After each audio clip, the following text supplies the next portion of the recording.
Kalau sama dia sih biasa-biasa kan, dia selalu ingat kalau ketemu sebelum menjadi pejabat pun kalau ketemu sapa, Mas Mul. Saat jadi wali kota pun juga pernah ketemu Mas Mul, yuk kita sini ya. Kalau Pak Mulyono aslinya mana, Pak? Saya aslinya dari Sukoharjo dulu. Pak banyak bekerja dulu ya dari Sumatera ke Maluku, Sulawesi, Papua. Terakhir saya di Jambi dari tahun 93 sampai. Sudah pensiun sekarang? Kan orang swasta, jadi tidak ada pensiun. Swastanya di bidang apa, Pak? Bidang kehutanan. Manual juga, Pak? Tidak, saya di lapangan. Saya survei atau inventarisasi, survei area.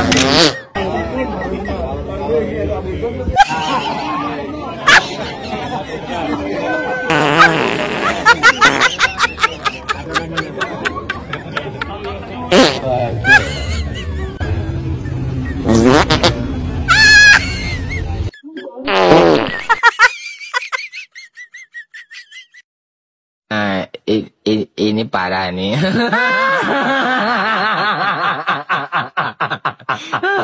Tenang. Mulut nyablak ya netizen itu terbongkar juga kan, dimana reonian menuju karnaval 17-an itu terbongkar juga bahwasanya manusia di belakang ini, fotonya tolong ditandai, yang membuat. Lagi-lagi Pak Mulyono melakukan suatu blunder melalui drama reuni UGM. Yang sangat disayangkan orang yang dibayar Pak Mulyono, yaitu Pak Wakidi, sebagai calo bus, dan tentunya banyak dikenali oleh para netizen. Nah, yang menjadi persoalan bukan mengenai profesinya sebagai calo tiket bus, tapi yang menjadi persoalan adalah kebohongan Pak Wakidi yang mengaku sebagai Mulyono dan membuat sebagian rakyat Indonesia semakin tidak percaya bahwa reuni ini real dan bukan settingan. Nah, sahabat-sahabat, untuk itu baiknya kita lanjut saja videonya seperti apa dan bagaimana komentar para netizen mengenai persoalan drama baru Pak Mulyono yang blunder dan lagi blunder. Dengan peristiwa seorang Wakidi mengaku Mulyono dan katanya konon kuliah. Kalau zaman itu saya kasih tahu ya, saya pernah keterima di Fakultas Ekonomi non gelar UGM. Saya tidak ikuti kuliah itu karena passion saya memang Fakultas Hukum. Ya. Jadi saya dulu daftarnya Sospol Hubungan Internasional, tapi saya nggak gagal ya, akhirnya saya ngambil Fakultas Hukum. Dulu kalau orang pinter tuh bisa keterima di 2 tempat. Ya, nah, orang pinter loh. Kalau orang bodoh ya KKN aja nggak selesai, bilang KKN aja nggak bilang bikin skripsi, ya, dan jumlahnya juga nggak ngerti. Oke. Nah, intinya kalau saya menjelaskan, ini ada perkara baru, bro, penipuan. Saya minta warga Solo bisa melaporkan yang namanya Wakidi, dan Wakidi pasti ada grand design, ya, pasti ada sutradara. Kalau dia itu pian ada sutradara. Sutradaranya nanti kalau pasalnya Wakidi itu pasal 378, ya pidananya, dan pasal 28 ayat 2 Undang-Undang Informasi dan Transaksi Elektronik, ya. Dia mengaku-ngaku pasal 32, pasal 35 juga bisa. Karena dia memalsukannya. Ya, di medsos dia memalsukan bahwa dia itu bukan alumni UGM, tapi alumni UTS, Universitas Terminal Tirtonadi Solo, UTTS. Jadi yang tepat Wakidi itu tulisan UTTS, Universitas Terminal Tirtonadi Solo. Ya. Wakidi lo, jangan menyalahkan yang lain lo ya. Ya, satu angkatan dulu kan nggak ada kelas, jadi masuknya bareng tahun 80. Jurusannya apa dulu, Pak? Dulu tidak ada jurusan. Kalau Pak Mulyono sendiri jurusannya apa? Saya Fakultas Kehutanan, cuma skripsinya saya ngambil bidang ekonomi manajemen. Jadi tidak ada jurusan, Fakultas Kehutanan. Jadi saya tegaskan tidak ada jurusan saat itu, cuma saat skripsinya ngambil apa? Terus kuliahnya kebanyakan. Ini loh Pak, kalau Bapak emang benar-benar pernah kuliah, Bapak pasti tahu kalau di setiap kampus itu ada beberapa fakultas. Ada fakultas kedokteran, ada fakultas keguruan, ada fakultas teknik, ada fakultas ekonomi, dan setiap fakultas itu punya jurusan masing-masing. Ini ada fakultas MIPA, ada jurusan elektronika dan instrumental, fisika, geofisika, ada kedokteran hewan juga jurusannya kedokteran hewan. Ada yang kedokteran, ada kedokteran mungkin yang umum, ada yang kedokteran gigi. Fakultas teknik juga fakultasnya teknik, tapi jurusannya ada teknik informatika, teknik industri, teknik sipil, teknik elektro, dan mungkin masih banyak teknik yang lain juga. Dan setiap kampus sampai fakultasnya, sampai jurusannya itu punya peraturan masing-masing.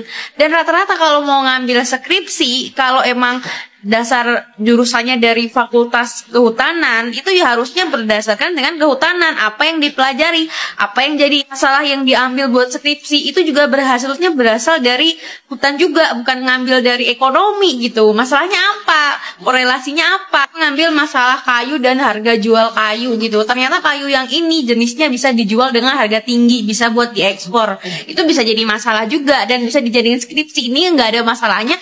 Dia masuk fakultas kehutanan, nggak ada jurusannya katanya, terus katanya ngambil skripsi ekonomi gitu. Sangat nggak nyambung. Itu korelasinya di mana?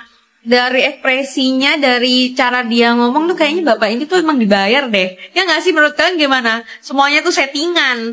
Gimana? Kelas 1 kelas 1. Ya satu angkatan dulu kan nggak ada kelas, jadi masuknya bareng tahun 80. Jurusannya apa dulu Pak? Dulu tidak ada jurusan. Kalau Pak Mulyono sendiri jurusannya apa? Saya fakultas kehutanan, cuma skripsinya saya ngambil bidang ekonomi manajemen. Jadi tidak ada jurusan, fakultas kehutanan. Jadi kalau tidak ada jurusan lagi, cuma saat skripsinya ngambil apa? Terus kuliahnya kebanyakan bobot bukan apa? Ada ekonomi manajemen atau apa? Ya ekonomi manajemen, ada teknologi hasil dan ada apa namanya itu betul kan tidak sama. Pokoknya tidak ada jurusan, cuma bidangnya. Teknologi kayu itu ada. Setahu saya teknologi hasil hutan, cuma saya nggak tahu karena itu kan kampus ya. Saya kan tidak banyak. Bapak tahun berapa Pak? Saya itu tahun 1987. Wisudanya bulan Februari. Di luar Pak Jokowi ya? Iya, Pak Jokowi memang lebih nilainya lebih bagus dari saya.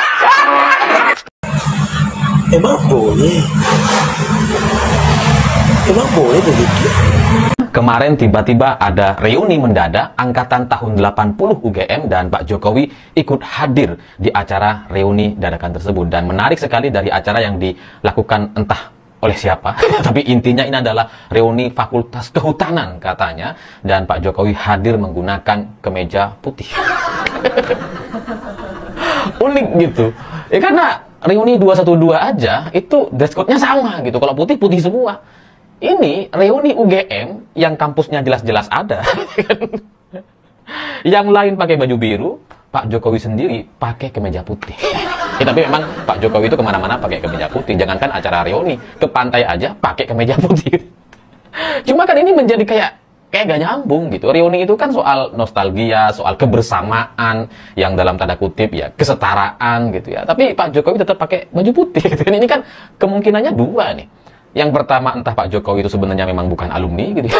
Nggak ada dalam grup WA, makanya kemudian dia nggak dapat kaos, nggak dapat kaos biru gitu kan, tetap pakai baju putih. Atau kemungkinan yang kedua, ya Pak Jokowi ya cuma nebeng aja, nebeng reuni. Reuni itu kan ya biasanya boleh mengajak teman atau orang lain yang sebenarnya bukan alumni untuk kemudian diajak berkumpul atau bersama-sama karena sudah terlanjur banyak teman-temannya dan sudah terlanjur lama berkomunikasi dengan komunitas alumni tersebut. Bisa aja. Jadi yang mana yang benar kita gak ngerti gitu. Saya pada intinya ini unik gitu ya. Reuni itu yang soal kebersamaan, kesetaraan ini berubah jadi kayak jumpa fans. Enggak. Ya karena saya juga pernah reuni gitu ya. Reuni pesantren ya. Kita kalau reuni dan kemudian dapat kaos biasanya memang ya udah pakai kaos semua gitu. Nggak ada ceritanya reuni itu kemudian ketua panitianya atau pimpinan komunitas reuninya itu kemudian pakai baju beda sendiri. Nggak ada gitu.